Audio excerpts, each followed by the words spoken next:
शहीद आजम भगत सिंह की आज जयंती है। उनके चरणों में बारंबार नमन, बहुत बहुत नमन। एक ऐसे क्रांतिकारी जिन्होंने एक भारत के स्वतंत्रता आंदोलन को एक ऐसी दिशा दे दी, एक ऐसी क्रांति की लौ जगा दी कि आज हम आज़ाद हैं। ये बहुत मतलब हमारी पीढ़ियां ऋणी रहेंगी भगत सिंह की। भगत सिंह को अपने अपने तरीके से लोग परिभाषित करते हैं। विचारों से माने तो भगत सिंह धुर वामपंथी थे। लेनिन उनके प्रिय विषय थे। बहुत सारे लोग, तमाम अलग अलग विचारधाराओं के लोग, जब भी उनको राष्ट्रवाद प्रूव करना होता है भगत सिंह का सहारा लेते हैं कि मैं राष्ट्रवादी हूं। भगत सिंह की फोटो अपनी फोटो के साथ में लगा लेते हैं। लेकिन पता है कि भगत सिंह के विचार क्या थे देश को लेकर?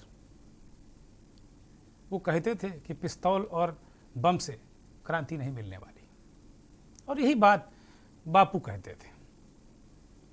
अपने तरीके से अलग परिभाषित करने वाले लोगों को सिर्फ इतना बताया गया है कि गांधी जी ने दस्तखत कर दिए, अगर वो फांसी टलवाना चाहते तो टाल देते।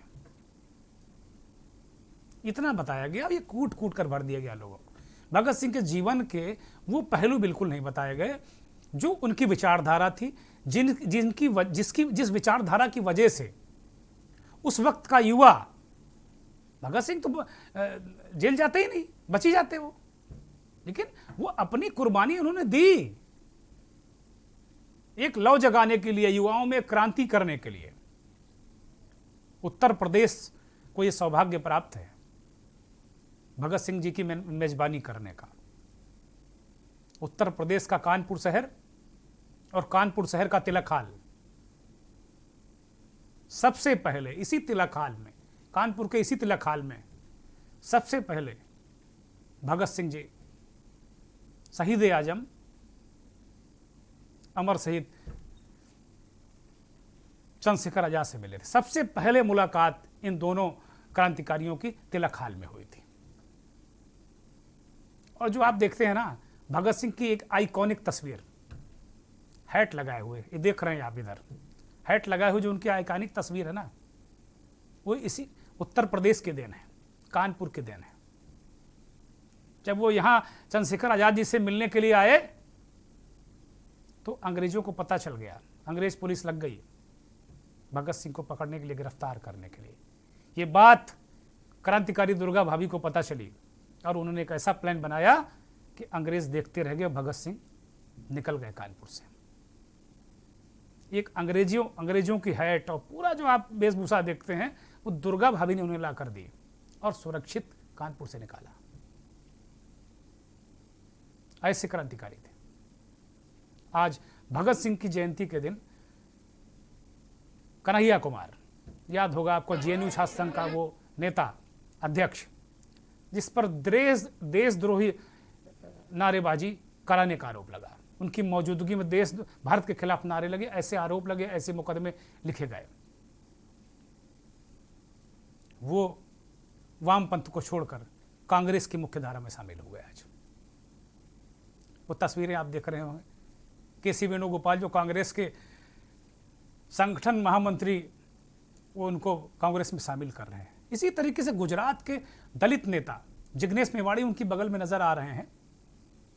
उन्होंने, जिग्नेश मेवाड़ी अभी औपचारिक रूप से कांग्रेस के साथ नहीं आए हैं, लेकिन एक तरीके से कांग्रेस का हाथ उन्होंने पकड़ लिया।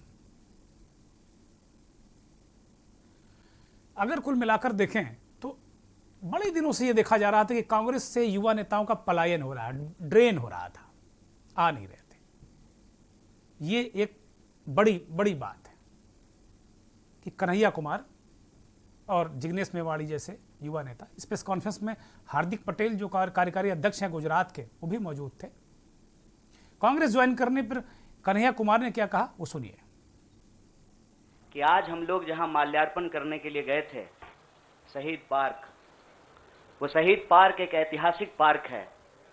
वो हिस्सा है फिरोज शाह कोटला फोर्ट का, जहां पर चंद्रशेखर आजाद जी की अध्यक्षता में हिंदुस्तान रिपब्लिकन आर्मी की गुप्त मीटिंग हो रही थी। अंग्रेजों के ज़माने में क्रांतिकारी छुपकर मीटिंग किया करते थे। नौजवान तरुण भगत सिंह एक प्रपोजल लेकर के आए कि हिंदुस्तान रिपब्लिकन आर्मी का नाम अब हिंदुस्तान सोशलिस्ट रिपब्लिकन आर्मी होना चाहिए। यह ऐतिहासिक क्षण, वो ऐतिहासिक भूमि और हमारे युवाओं के आइकन शहीद आजम भगत सिंह को हम अपना नमन प्रस्तुत करते हैं। जिग्नेश मेवाणी और कन्हैया कुमार, ये दोनों नेता राहुल गांधी के साथ आईटीओ स्थित भगत सिंह की प्रतिमा पर सबसे पहले गए कांग्रेस मुख्यालय में सदस्यता लेने से पूर्व, और वहां भगत सिंह को श्रद्धा सुमन अर्पित किए, माल्यार्पण किया। एक कहा जाता है भगत सिंह क्या है, भगत सिंह एक विचार हैं। भगत सिंह शहीद के रूप में हम उनको याद करते हैं, हमारे क्रांतिकारी, बहुत बड़े क्रांतिकारी, सबसे बड़े क्रांतिकारी, लेकिन एक विचार है भगत सिंह, जो व्यवस्था के खिलाफ, जो मनमानी के खिलाफ, जिन्होंने अपने प्राण न्यौछावर कर दी, यहां तक उत्सर्ग कर दिया, उन्होंने प्राणों का उत्सर्ग कर दिया, पराकाष्ठा है ये। तो कन्हैया कुमार ने वही संदेश आज दिया कि इस समय विचारों की अर्जेंसी है, जो विचारधारा की अर्जेंसी है। उन्होंने एक शब्द निकाला, इमरजेंसी से इमरजेंसी नहीं कहा, उन्होंने अर्जेंसी कहा कि विचारधारा की अर्जेंसी है। और एक बात उन्होंने और कही कि कांग्रेस एक जहाज है, अगर उसे बचा सकते हो तो बचा लो,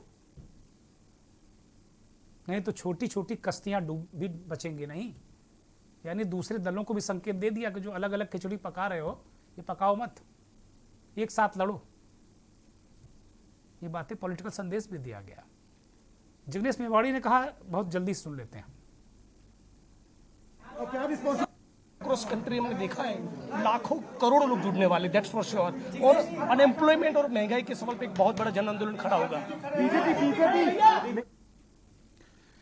जिग्नेश मेवाड़ी ने सदस्यता नहीं ली, ये कहा जा रहा है कि कुछ तकनीकी वजह है। जिग्नेश मेवाड़ी ने खुद एक ट्वीट करके बताया कि तकनीकी वजह है, उनकी विधानसभा सदस्यता, चूंकि निर्दलीय विधायक हैं वो, इस कुछ टेक्निकल मसला हो सकता है। लेकिन ये कहा जा रहा है कि गुजरात में एक भव्य समारोह में उनको शामिल कराया जाएगा, मतलब उनकी घोषणा तो एक तरीके से हो गई है, लेकिन जो औपचारिक ज्वाइनिंग होगी गुजरात में होगी और कांग्रेस के बड़े नेता वहाँ जाएंगे, ऐसा कहेंगे। कांग्रेस के लिए एक तरफ ये सुखद दिन,